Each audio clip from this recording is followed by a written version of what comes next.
Vamos a dar un breve repaso de las características generales de este grupo de fármacos que todos, que estoy convencido que conocéis bastante en profundidad, y luego ya nos centraremos un poco en algunas recomendaciones en 3 puntos: en procedimientos programados, en situaciones urgentes y cuando un paciente en tratamiento con estos fármacos tenga una complicación hemorrágica. Vamos a ver un poco de forma rápida los aspectos generales.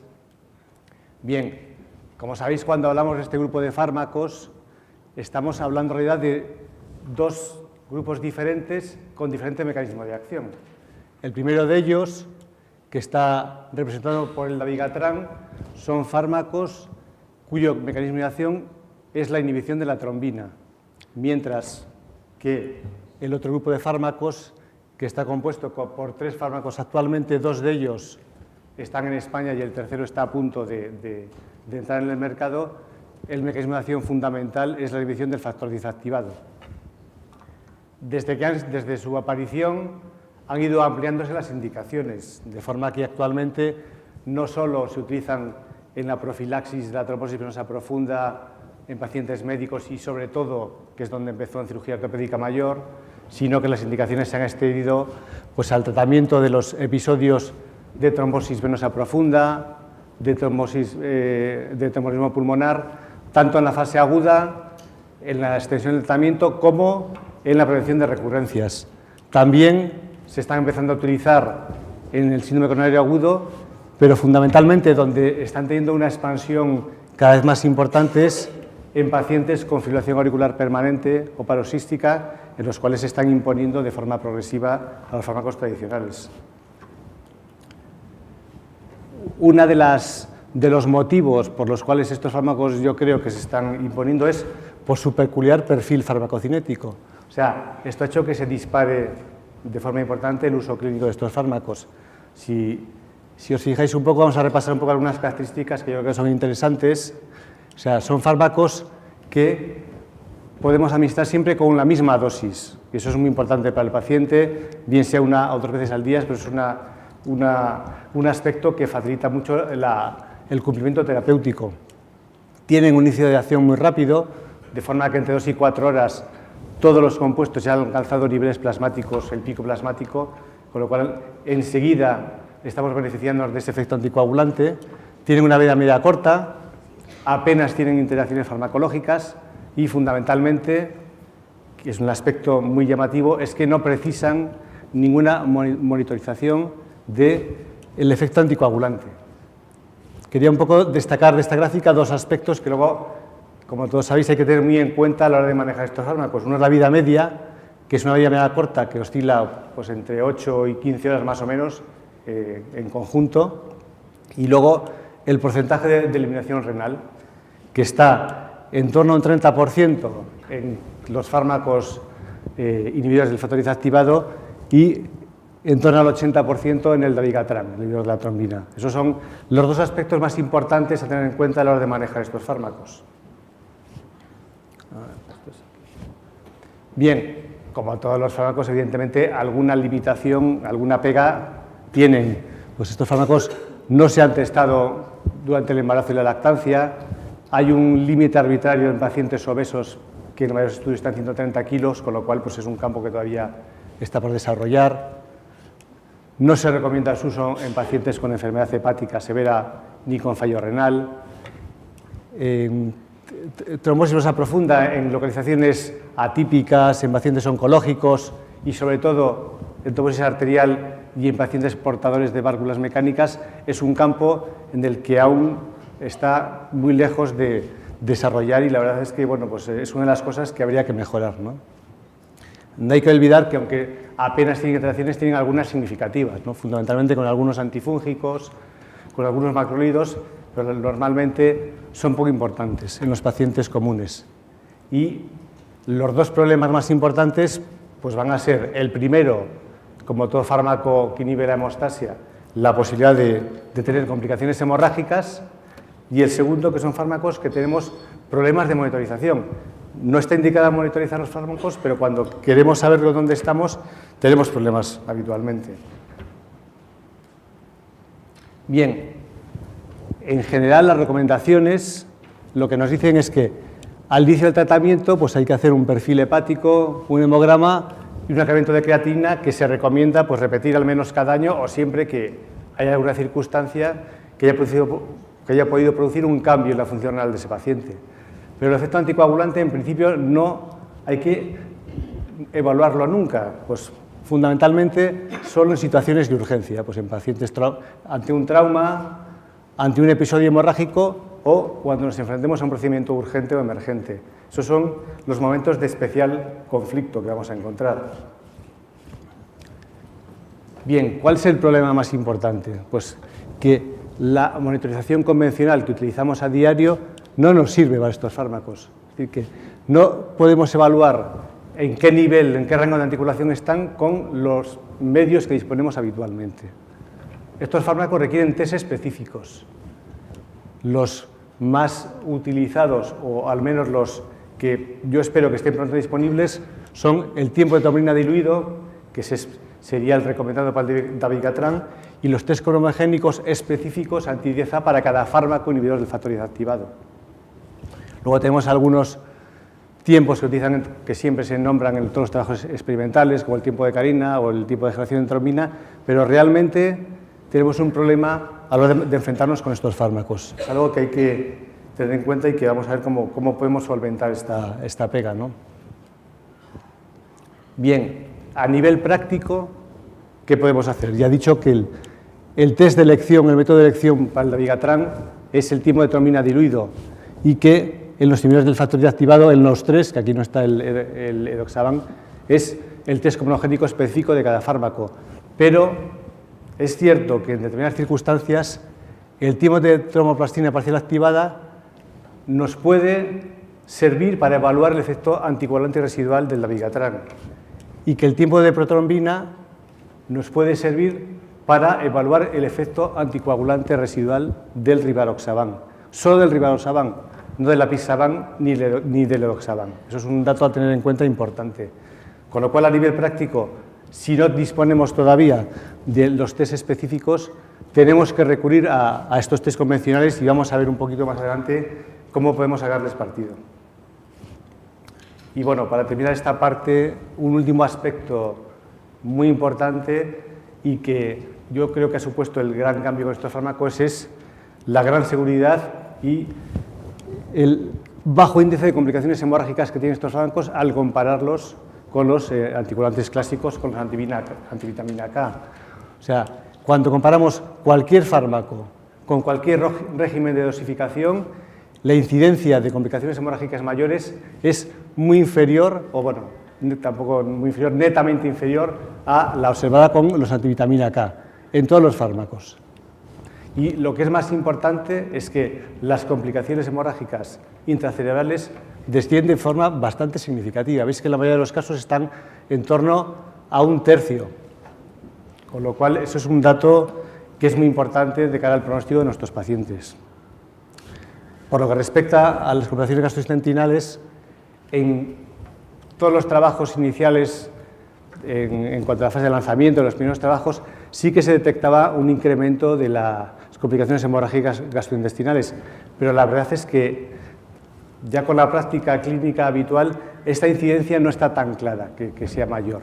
Lo que sí que es cierto, y es un dato que lo ves en la práctica clínica habitual, es que parece aumentar significativamente la tasa de hemorragia digestiva baja. O sea, es más frecuente que haya una hemorragia digestiva baja con estos fármacos que con un antivitamina K.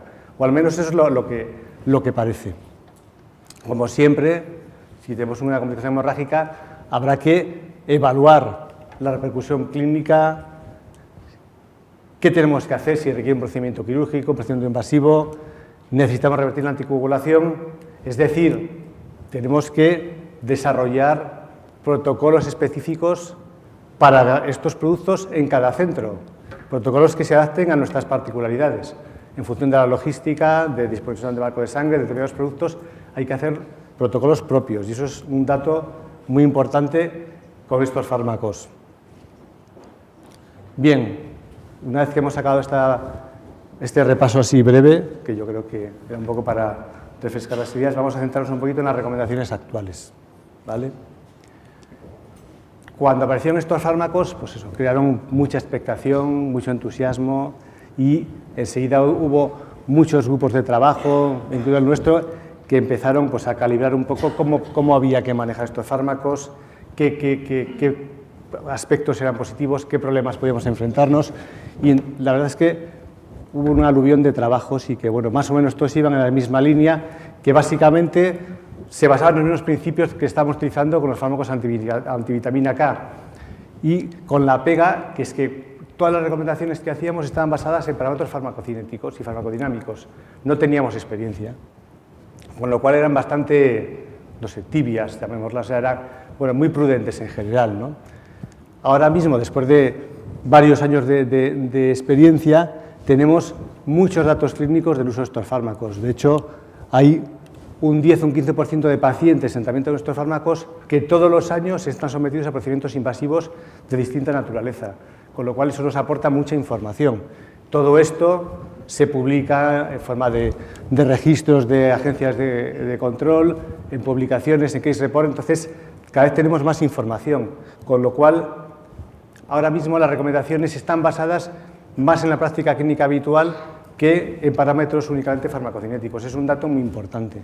Y eso es lo que ha hecho que varíen un poco los objetivos y veamos un poco en qué se basa ahora mismo. Entonces, los pilares básicos van a ser estos. El primero es intentar reducir al mínimo tiempo la interrupción del tratamiento.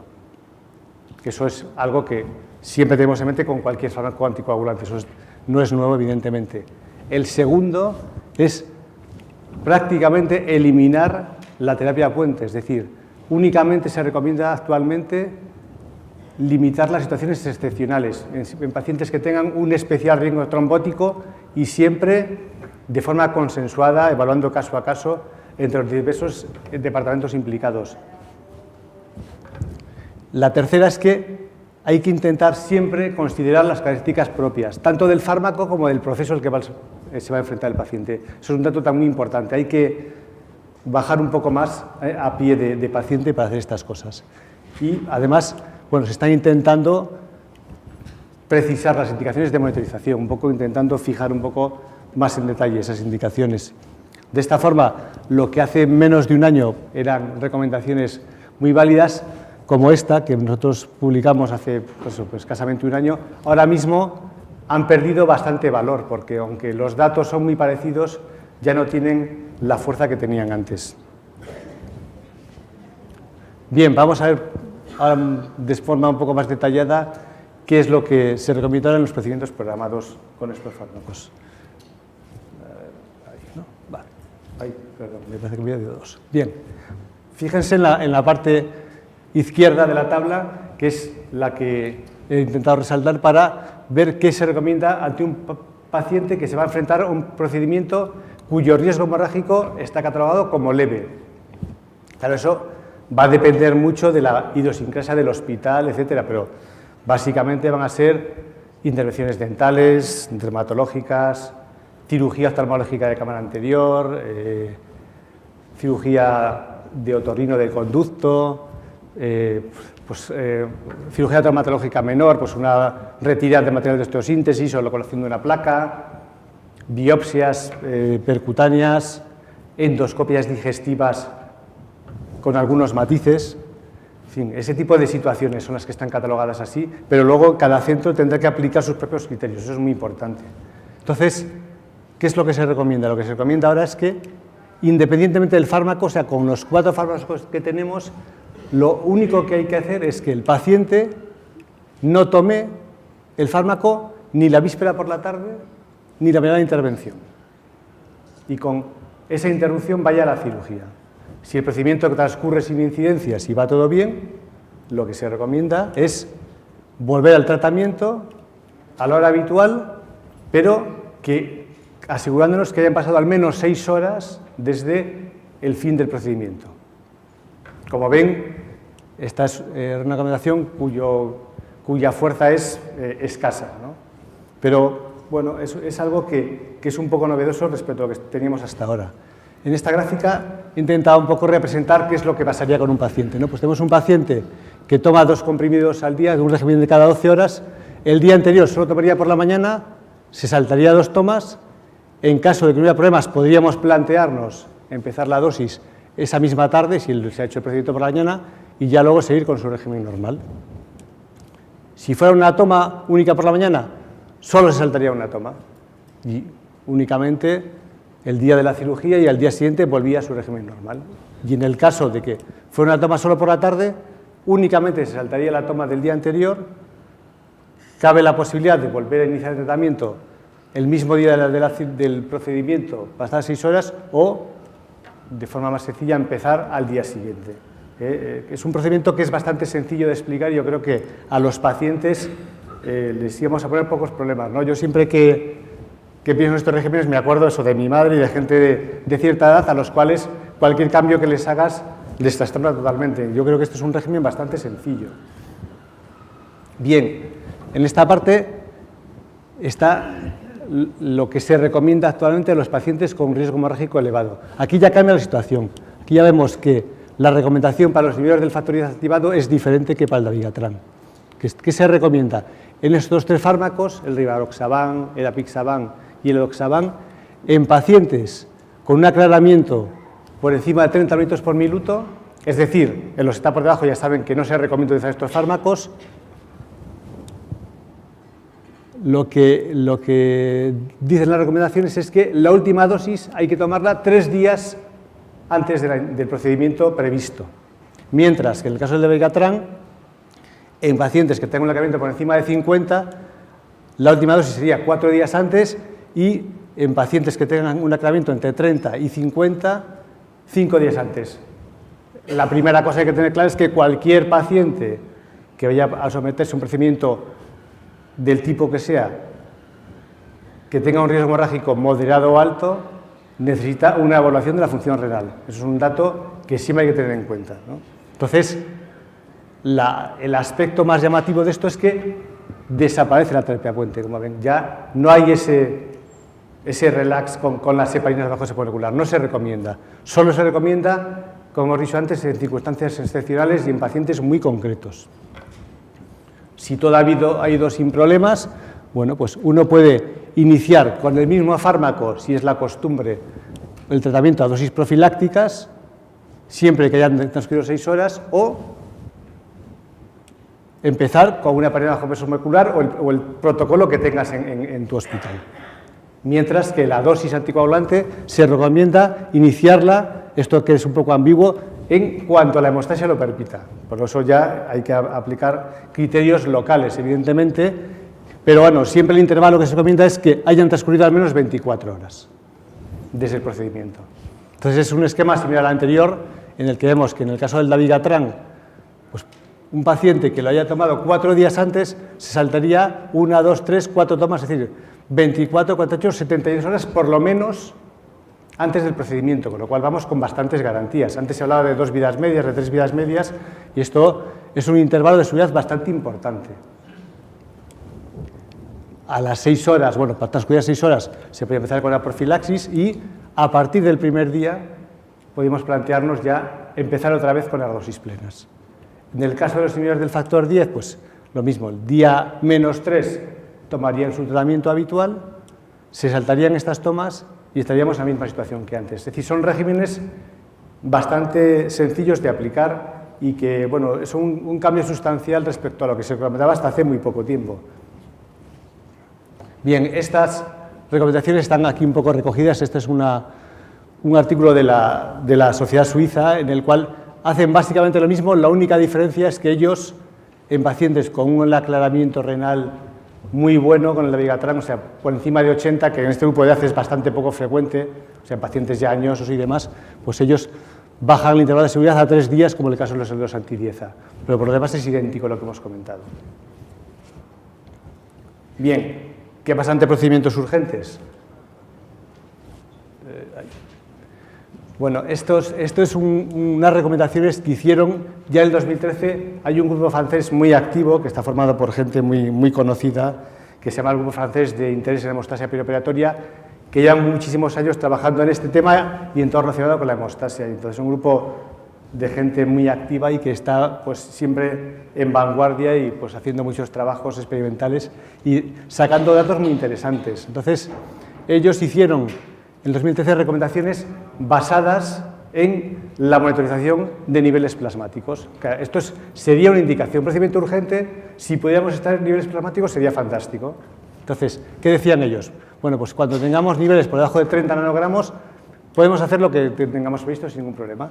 A medida que van subiendo los niveles plasmáticos, incrementa el riesgo, con lo cual hay que dejar intervalos de 12, de 24 horas o incluso intentar antagonizar porque hay un riesgo extremo. ¿Qué pasa? Que casi nadie dispone en una situación de urgencia, ni siquiera en circunstancias ordinarias, de la posibilidad de determinar niveles plasmáticos habitualmente. Entonces, hicieron una traslación a estas recomendaciones, pero basada en las alteraciones de las pruebas de coagulación. ¿Qué dijeron? Pues que cuando tú tienes un paciente con un ratio de TTPA o de TDP dentro de la normalidad, para el dabigatran o para el rivaroxaban, puedes hacer lo que tengas previsto sin tener ningún temor de que ese paciente esté bajo la influencia de un efecto anticoagulante que tenga consecuencias sobre el paciente en el sentido de complicaciones. Cuando tú tengas un ratio de 1,2 o 1,5, pues se recomienda esperar por lo menos 12 horas y volver a repetir el procedimiento. Y cuando tengas un ratio por encima de 1,5, lo que recomendan es esperar 24 horas y volver otra vez a recibir el proceso. Claro, la premisa es que el procedimiento sea demorable, si no, no puedes hacer esto, eso está claro, ¿no? Entonces, con estas ideas, pues eso, hace un año más o menos hicimos una propuesta de manejo, en la cual pues un paciente está en tratamiento con estos fármacos, bueno, se aplican los procedimientos habituales, pues si acabamos hace poco intentar disminuir la absorción del fármaco, medidas de soporte, solicitar coagulación, y entonces tenemos dos posibilidades. Lo que hemos comentado, ¿es una cirugía demorable? La coagulación es normal, podemos operarle. Tenemos un ratio entre 1,2 y 1,5, demoramos 12 horas, repetimos la coagulación y volvemos otra vez al punto inicial. Tenemos un ratio por encima de 1,5, demoramos 24 horas, o sea, no merece la pena testarlo antes, volvemos a repetir las pruebas y nos planteamos otra vez en el punto inicial. No es demorable, a quirófano o al procedimiento que sea, y de entrada, solo porque el paciente tenga un procedimiento urgente, no está justificado el tratar con prohemostáticos, antagonizar. Vamos a ver cómo van las cosas, ¿no? Pero de entrada, solo por el hecho de ir a un procedimiento no hay que empezar a tratar, hay que estar preparado. Bien, ¿esto por qué? Pues porque ya en trabajos experimentales previos se vio que, aunque no hay una correlación lineal con los tiempos de coagulación, un paciente con un TTPA normal en tratamiento con dabigatran a dosis habituales siempre tiene una concentración inferior a 30 nanogramos, que es el límite de seguridad establecido en todos los trabajos experimentales. Y lo mismo pasa con el rivaroxaban. Si tenemos un TDP normal, podemos estar tranquilos en ese sentido. Es decir, un paciente que tengamos que hacer un procedimiento no previsto, que le hagamos un test de coagulación, que entre de estas premisas, podemos hacerlo sin temor. Es decir, que las complicaciones hemorrágicas no tenemos por qué atribuirlas al fármaco. Es una de las cosas que yo creo que son útiles a la hora del manejo diario. Bien, ¿qué pasa? Que es que hay veces que el procedimiento es emergente, que empezamos, la cosa se complica e incluso puede llegar a haber una complicación hemorrágica que tenga un riesgo vital sobre el paciente. Entonces, ya nos podríamos enfrentar a una hemorragia con riesgo vital, entonces, bueno, vamos a ver un poquito qué es lo que podemos hacer. Hay muchos algoritmos, y son todos muy parecidos, o sea que tampoco yo tengo aquí pero vamos, básicamente las medidas de análisis elemental, de averiguar cuándo fue la última toma, solicitar analítica básica, pruebas de coagulación y, en caso de hemorragia leve, bueno, pues medidas, un tratamiento expectante, pues no darle más fármaco, evaluar la medicación concomitante, pues abrirse interacciones y poco más. En una hemorragia moderada, pues hay que empezar a hacer medidas de soporte, puede que necesitemos una hemostasia, una hemostasia endoscópica, hay que mantener siempre la hemodinámica del paciente para tener un gasto urinario adecuado, es decir, hay que hacer unas medidas de soporte como las que hacemos en cualquier paciente que tenga una complicación de este tipo. Ahora bien, en el caso del dabigatran, podríamos considerar la hemodiálisis, porque ya hemos visto que tiene un porcentaje muy alto de eliminación renal y eso podría favorecer el manejo de este paciente, o pensar en la posibilidad de antídotos. ¿Qué ocurre si tenemos una hemorragia que realmente ponga en prioridad al paciente o esté en un área crítica, como puede ser a nivel cerebral? Pues hay que pensar siempre en tratar el efecto de ese fármaco. En el caso del Vigatran, actualmente ya tenemos un antídoto y en el caso de los otros fármacos, pues estamos a punto de tenerlo, ¿no? Ya nos planteamos en un escenario distinto, que es la aparición de fármacos capaces de revertir el efecto de estos anticoagulantes, cosa que hasta ahora no disponíamos. Vamos a ver un poquito, brevemente, 4 cosas de los antídotos para centrarnos un poquito. Entonces, el doctor Pollack, pues bueno, la presentación del reversor de Vigatran, pues bueno, pues intentaba un poco sintetizar cuáles son las características ideales de un antídoto, pues bueno, pues que tenga un objetivo único, que actúe inmediatamente, que consiga una revisión completa y duradera, que tenga efectos predecibles, que no tenga efectos procoagulantes, que eso es fundamental, y que sea fácil de usar. Entonces, bueno, pues son un poco las características ideales del antídoto que él decía. Respecto a los 3 que hay, el antídoto del Vigatran, que se llama Idarucizumab, ya está en mercado y podemos disponer de él. El del antídoto de los inhibidores del factor Ida activado está a punto de ser aprobado, pero ya hay ensayos clínicos en fase 3. Y hay un antídoto universal, que es el Tiraparantag, que es un poco difícil de pronunciar, que todavía está en fase experimental, pero que también es bastante prometedor, ¿no? Te contar alguna cosa de ellos. Entonces, el Idarucizumab, que eso me va a costar decirlo, es un anticuerpo monoclonal modificado, es un fragmento que tiene una gran afinidad por el Dabigatran, más de 350 veces que la trombina, de forma que es capaz de unirse tanto al Dabigatran que está unido a la trombina como al libre. Actúa a los pocos minutos de la administración, restaurando, normalizando los parámetros de hemostasia. La dosis habitual es de 2,5 miligramos en 2 administraciones durante 15 minutos, la dosis total son 5 gramos, y no tiene efectos protrombóticos. Es un fármaco que ahora vemos tiene un perfil muy bueno. Entonces, los anestesistas que estén, o sea, el mecanismo de acción es muy similar. Si veis aquí la gráfica, esto sería, a ver si consigo enfocarlo, el Dabigatran, y veis cómo queda imbuido por el antídoto. Es un mecanismo muy similar al antagonista de los relajantes musculares no esclerosante del rocuronio. Es muy similar, ¿vale? Entonces, hay un trabajo muy interesante, publicado recientemente, en el cual evalúan la eficacia y la seguridad de la dosis de Vigatran en 2 grupos de pacientes. El primer grupo son 51 pacientes que tienen una hemorragia severa y están tratados con Dabigatran. Y el segundo grupo son pacientes tratados con Dabigatran que deben ser sometidos a un procedimiento quirúrgico urgente. Evalúan desde un punto de vista de normalización de las pruebas de coagulación. Ya he dicho antes que el tiempo de trombina diluido y el tiempo de carina se utilizan muy frecuentemente en todos los ensayos. Y los resultados que obtienen son que en muy pocos minutos se normalizan prácticamente en el 100% de los pacientes, entre un 88 y un 98% de los pacientes. Y que además, a las 24 horas, la concentración plasmática permanece en un 80% de los pacientes por debajo de 20 nanogramos, es decir, que el paciente no tiene ningún riesgo de hemorragia debido al fármaco. ¿Vale? En los pacientes que se intervienen, de los 39 se intervienen 36 pacientes y bueno, los investigadores locales llegan a la conclusión de que la normalización de la hemostasia está en torno a 11 horas. Ellos consideran que en ese tiempo medio los pacientes tienen una hemostasia absolutamente normal. ¿Vale? Y los que se operan, bueno, pues de los 36, en 33 de ellos, los que están operando consideran que es absolutamente normal. Tiene un porcentaje altísimo, ¿no? 33 de 36, mientras que uno de ellos dicen que, bueno, pues que parece que es un paciente que sangra más de lo normal.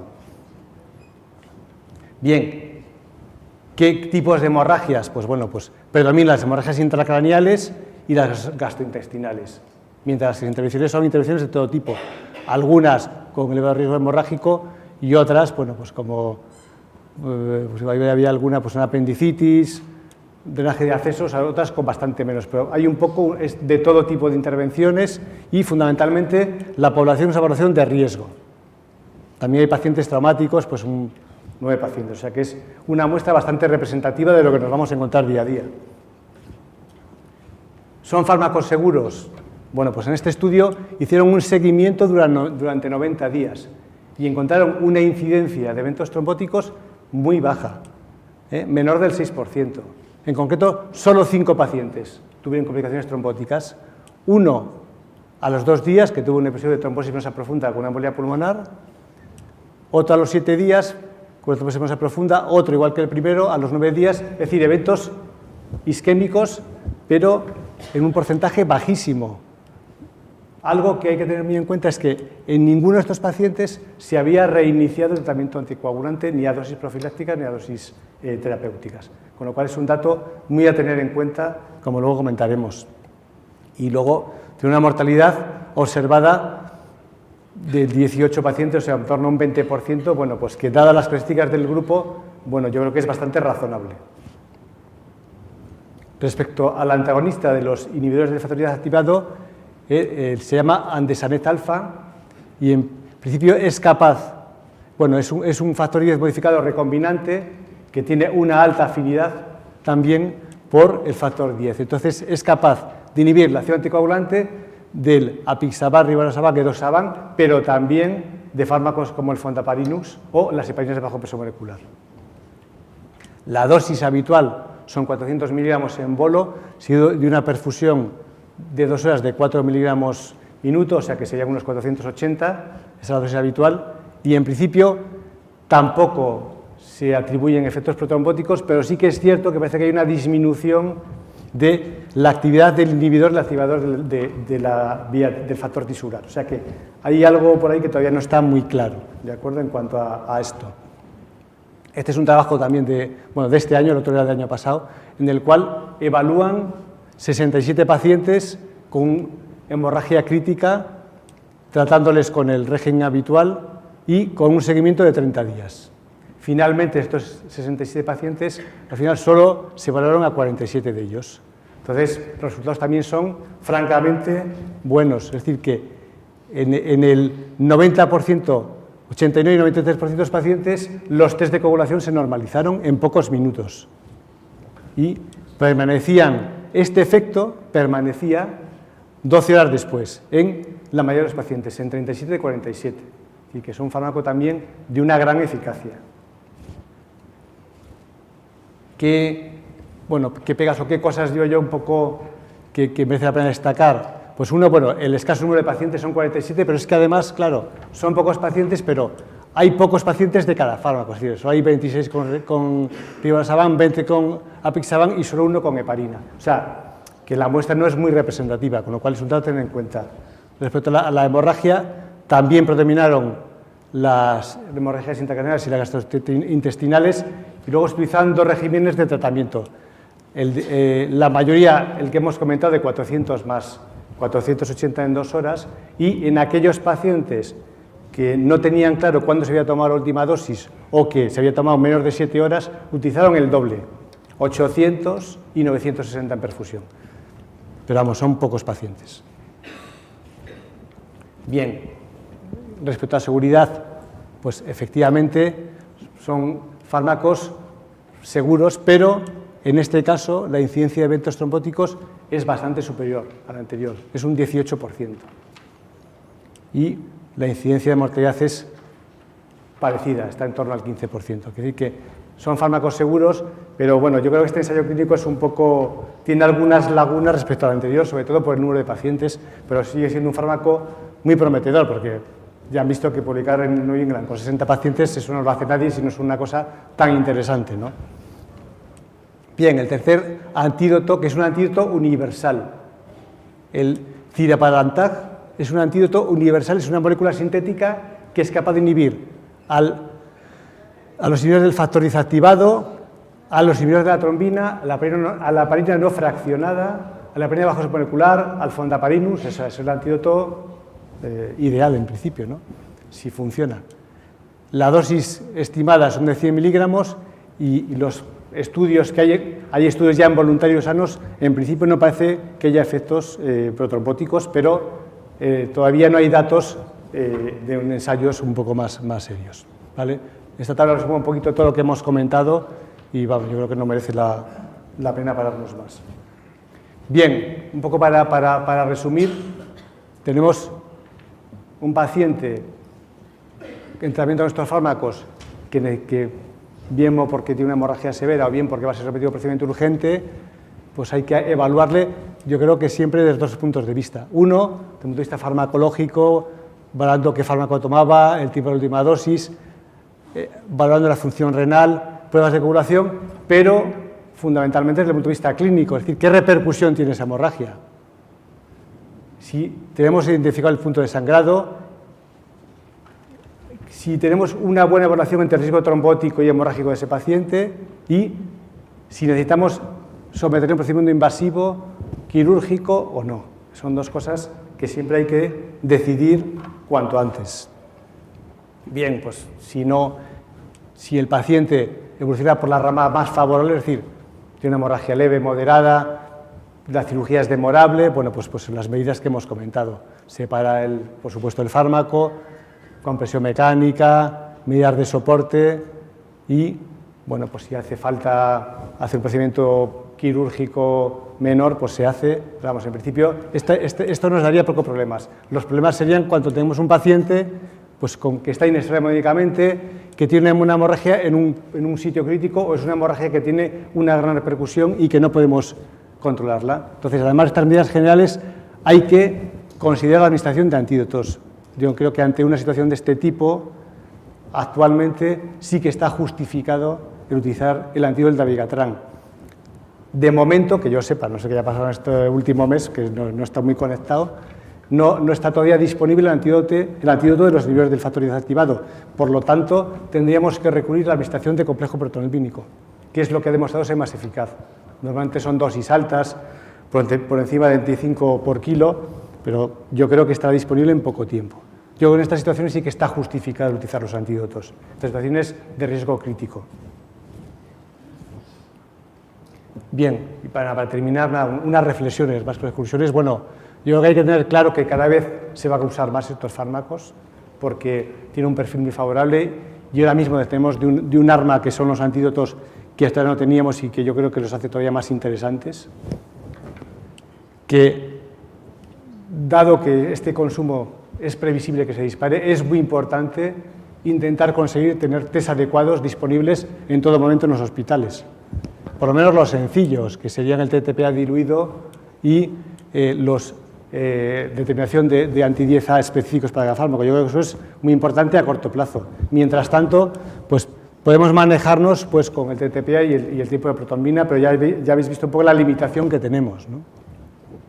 En general, en procedimientos programados, pues basta, habéis visto, con interrumpir el tratamiento con un intervalo determinado y normalmente no hay que hacer nada más, ni siquiera en procedimientos de alto riesgo hemorrágico y teniendo claro que no se recomienda actualmente la terapia puente, fundamentalmente porque se ha visto que se asocia a una mayor tasa de complicaciones hemorrágicas, pero sin lugar a dudas además, y sin que se produzca un beneficio adicional desde el punto de vista trombótico. Luego, en procedimientos urgentes, pues bueno, es fundamental monitorizar la hemostasia, las medidas de soporte y que si conseguimos ir retrasando la intervención por, yo que sé, una fractura de fémur, pues no hay que hacerla en las primeras 12 horas, podríamos esperar 24 horas probablemente. Yo creo que es algo bastante razonable y en situaciones de emergencia hay que pensar siempre en los antídotos. Y luego, una última cosa que yo creo que es muy importante es que, claro, es muy probable que los antídotos per se no tengan efecto protrombótico, pero estamos ante un paciente con un riesgo trombótico alto por situación y que vamos a interrumpir de forma súbita la anticoagulación, con lo cual estamos sometiendo a un riesgo solo por ese motivo, con lo cual es fundamental, desde el mismo momento que estamos tratando la hemorragia, pensar que en cuanto sea posible hay que iniciar la anticoagulación, al menos a dosis profilácticas. Y nada más, muchas gracias.